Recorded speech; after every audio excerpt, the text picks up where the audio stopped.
പ്രവാസികൾ എന്ന് പറഞ്ഞാൽ ദുബായിൽ ഗൾഫ് പോയിട്ട് കായ് ഉണ്ടാക്കണവർ എന്നാണ് അതിൻ്റെ അർത്ഥം. നമുക്ക് ഒന്നിൻ്റെയും കുറവില്ല. പക്ഷെ നമ്മൾ ചെറുതായി ചിന്തിക്കരുത്, വലുതായി ചിന്തിക്കണം. നമുക്ക് പലപ്പോഴും ചെറുതായി ചിന്തിക്കുന്നു എന്നത് ചെറുതാവുന്നതിന്റെ കാരണമാണ്. ഞാൻ എത്ര വിഷയം മാറണ്ടെന്ന് കരുതിയാലും ചിലത് പറയേണ്ടി വരികയാണ്. അങ്ങനെയാണ്. എപ്പോഴും വലുതായി ചിന്തിക്കണം. ഫക്കീറായി തുടരുന്നതിന്റെ പിന്നിൽ ഫക്കീറായി തുടരണമെന്ന് അവൻ ആഗ്രഹിക്കുന്നു എന്ന രഹസ്യം കിടക്കുന്നുണ്ടെന്നാണ്. രോഗിയായി തുടരുന്നതിന്റെ പിന്നിൽ രോഗത്തിൽ അഭിമാനം കണ്ടെത്തുന്നു എന്ന രഹസ്യം കിടപ്പുണ്ട്.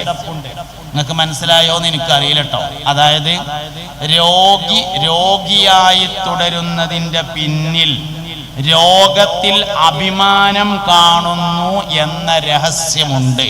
അതാണ് ഒന്നാമത്തെ കാര്യം. ഞാനൊരിക്കൽ കോഴിക്കോട് നിന്ന് പാലക്കാട് അപ്പുറം കൊയിഞ്ഞാമ്പാറ എന്ന് പറഞ്ഞ സ്ഥലത്തേക്ക് ഒരു പരിപാടിക്ക് വേണ്ടി പോവുകയാണ്. അപ്പൊ ഒലവക്കോട് കഴിഞ്ഞിട്ട് അവിടെ ഒരു സ്ഥലത്ത് പള്ളിയിൽ ളുഹുറും അസറും കൂടി ജമ്മാക്കി നിസ്കരിക്കാൻ വേണ്ടി അസറിന്റെ വക്തിൽ കയറി, ജമാഅത്ത് കഴിഞ്ഞിട്ട് കയറി. അപ്പൊ എന്റെ കൂടെ കോളേജിൽ പഠിച്ച ഒരാളാണ് പള്ളിക്കത്തെ ഖത്തീബ്. അപ്പൊ എന്നെ കണ്ടേക്കിന് വലിയ സന്തോഷമായി. അങ്ങനെ നിസ്കാരം കഴിഞ്ഞേക്കിന് തൊട്ടടുത്തുള്ള ബേക്കറിയിൽ നിന്ന് ഒരു ചായയും നെയ്യപ്പും കൊടുന്നു. അങ്ങനെ ഞങ്ങൾ രണ്ടാളും കൂടി അതിങ്ങനെ കുടിക്കണേന്റെ ഇടയിൽ പ്രായമായ ഒരാൾ അങ്ങോട്ട് കയറി വന്നു. അപ്പൊ പള്ളിക്കത്തെ ഉസ്താദ് പറഞ്ഞു, ഞങ്ങളെ മഹലിന്റെ വൈസ് പ്രസിഡന്റ് എന്നാണോ ജോയിന്റ് സെക്രട്ടറി എന്നാണോ പറഞ്ഞതെന്ന് എനിക്ക് ഓർമ്മയില്ല, മഹലിന്റെ വൈസ് പ്രസിഡന്റ് ആണ് വന്നത്. ഇവിടുത്തെ എല്ലാ ദീനി കാര്യങ്ങൾക്കും നന്നായി സഹായിക്കുന്ന ഒരാളാണ്. അയാൾക്കൊരു ബൈപ്പാസ് കഴിഞ്ഞ ആളാണ്, നിങ്ങൾ ദ്വാരക്കണം എന്ന് പറഞ്ഞപ്പോൾ മൂപ്പര് പറഞ്ഞു, ഒരു ബൈപ്പാസോ 2 ബൈപ്പാസ് കഴിഞ്ഞിട്ടുണ്ട് എന്ന് പറഞ്ഞു, വല്ല ആന ഉണ്ട് എന്ന് പറയും പോലെ. എന്താ ഞാൻ പറഞ്ഞത്? രോഗിയായി തുടരുന്നതിന്റെ പിന്നിൽ രോഗത്തിൽ അഭിമാനം കാണുന്നു എന്ന രഹസ്യം കിടപ്പുണ്ട്. ഇത് നിങ്ങൾക്ക് മനസ്സിലായ അന്നത്തെ ക്ലാസ് മുതലാവട്ടോ. ഇത് മനസ്സിലായാലേ, അതായത് 8 ദിവസം ആശുപത്രി കടന്ന് ഡിസ്ചാർജായി വന്നാല് 9ാമത്തെ ദിവസം എത്ര വെയ്യെങ്കിലും രാവിലെ ഒന്ന് സുലൈമാൻ കാക്കാന്റെ പീടിയൊക്കെ ചായ കുടിക്കാൻ പോകും. എന്തിന്? 8 ദിവസം ആശുപത്രിയിലായിരുന്നു എന്ന് പറയാനേ. രോഗിയായി തുടരുന്നതിന്റെ പിന്നിൽ രോഗത്തിൽ അഭിമാനം കണ്ടെത്തുന്നു എന്ന രഹസ്യം കിടപ്പുണ്ട്. കല്യാണ നിശ്ചയത്തിന് എല്ലാരും കൂടി ഇങ്ങനെ വന്നിരിക്കുമ്പോഴേ ഇതാ ഒന്ന് മധുരമില്ലാത്ത ചായ എടുത്തോളി എന്ന് പറഞ്ഞു കേട്ടാ തോന്നും ഇതേതാ യൂണിവേഴ്സിറ്റിയിൽ നിന്ന് കിട്ടിയ സർട്ടിഫിക്കറ്റ് ആണ് എന്ന്. അതൊന്നും അങ്ങനെ ഉറക്കെ പറയാൻ പാടില്ല. രോഗം പരമാവധി മറച്ചു വെക്കലാണ് യഥാർത്ഥത്തിൽ രീതി. അല്ലാതെ രോഗത്തിൽ ഒരിക്കലും അഭിമാനം കാണാൻ പാടില്ല. രോഗത്തിൽ അഭിമാനിച്ചാൽ രോഗിയായി എല്ലാ കാലവും തുടരും. ഇതാണ് ഞാൻ പറഞ്ഞ ഒന്നാമത്തെ ആശയം. ഇത് മനസ്സിലായാലാണ് അടുത്തത് മനസ്സിലാകുക. ഫക്കീറായി തുടരുന്നതിന്റെ പിന്നിൽ ഫക്കീറായി തുടരണം എന്ന ആഗ്രഹം കിടപ്പുണ്ട്. അതായത് 25ാവിന്റെ അന്ന്, റമദാൻ മാസത്തിലെ 25ാവിന്റെ അന്ന് സക്കാത്ത് പിരിക്കാൻ വേണ്ടി പോയി. കുറെ ആൾക്കാരെ കണ്ട് സക്കാത്തൊക്കെ വാങ്ങി. അങ്ങനെ കിട്ടിയതിന് ശേഷം ബാത്റൂമിൽ കയറിയിട്ട് മെല്ലെ ഇങ്ങനെ എണ്ണി നോക്കി എത്ര ഉണ്ട് എന്ന്. കരുതി അത്ര ഇല്ല.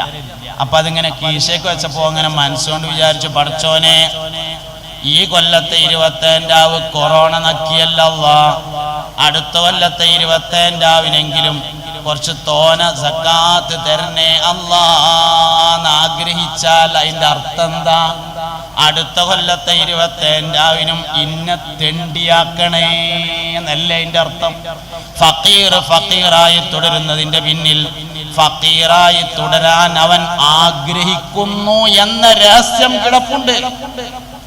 നേരെ തിരിച്ചാഗ്രഹിക്കണം, അല്ലാഹുവേ ഈ കൊല്ലത്തെ റമദാൻ മാസത്തിലെ 25ാവിന് എനിക്ക് സക്കാത്ത് വാങ്ങേണ്ട അവസ്ഥ ഉണ്ടായി, അടുത്ത കൊല്ലത്തെ 25ാവിനെങ്കിലും കുറച്ച് സക്കാത്ത് കൊടുക്കാനുള്ള അവസരം എനിക്ക് തരണേ റബ്ബേ എന്ന് ചോദിച്ചാല് ആടാ ഈ അതിനാത്രൊക്കെ ആയോ എന്ന് പടച്ചോൻ ചോദിക്കൂല. അടുത്ത കൊല്ലത്തെ 25ാവിന് കൊടുക്കാനുള്ള അവസരം നിനക്ക് നൽകുന്നവനാണ് അല്ലാഹു തആല. ഇത് വളരെ പ്രധാനപ്പെട്ട ഒരു രഹസ്യമാണ്. ഏത് വർഷത്തെ അവസാനത്തെ വെള്ളിയാഴ്ചയാണോ എനിക്ക് സക്കാത്ത് നൽകാതിരിക്കലാണ് എനിക്ക് ഇഷ്ടം എന്ന് പ്രസംഗിച്ചിട്ടുള്ളത് ആ ചെറിയ പെരുന്നാൾ കഴിഞ്ഞിട്ടാണ് ആദ്യമായി കാറ് വാങ്ങിയിട്ടുള്ളത്. ഇത് വളരെ പ്രധാനപ്പെട്ട ഒരു രഹസ്യമാണ്. അതുകൊണ്ട് ഒരിക്കലും നമ്മൾ ദരിദ്രരാവാൻ ആഗ്രഹിക്കാൻ പാടില്ല.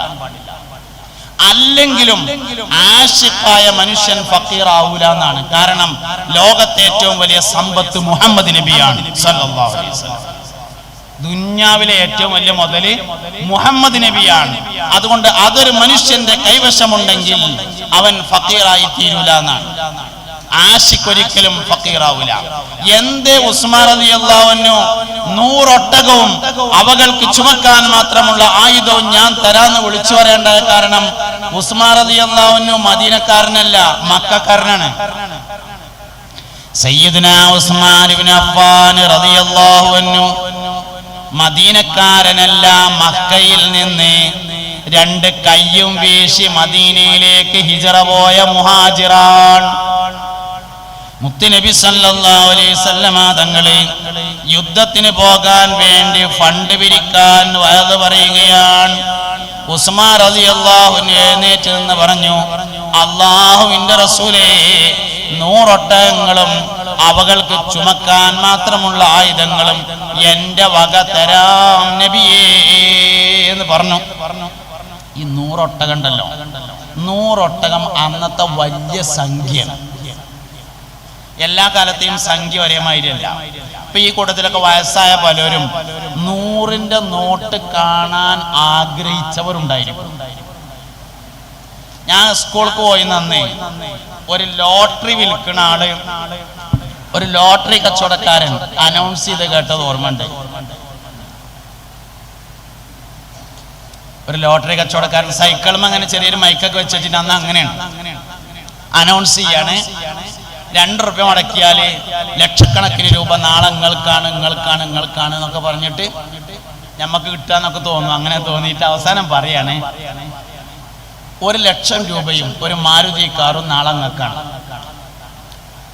ജീവിതകാലം മുഴുവൻ അടിച്ച് പൊളിച്ച് ചെലവഴിച്ചാലും തീരാത്ത 1,00,000 രൂപയും മാരുതി കാറും നാളെ നിങ്ങൾക്കാണ്. ജീവിതകാലം മുഴുവൻ അടിച്ച് പൊളിച്ച് ചെലവഴിച്ചാലും തീരാത്ത 1,00,000 റുപ്യ ഇന്ന് മൊബൈൽ ഫോൺ വാങ്ങണമെങ്കിൽ 1,00,000 തികയിലായിക്കൂടെ, കുറച്ചുകൂടി കൂട്ടണം. എന്താ സംഭവം? അന്നത്തെ വലിയ സംഖ്യയാണ് 1,00,000.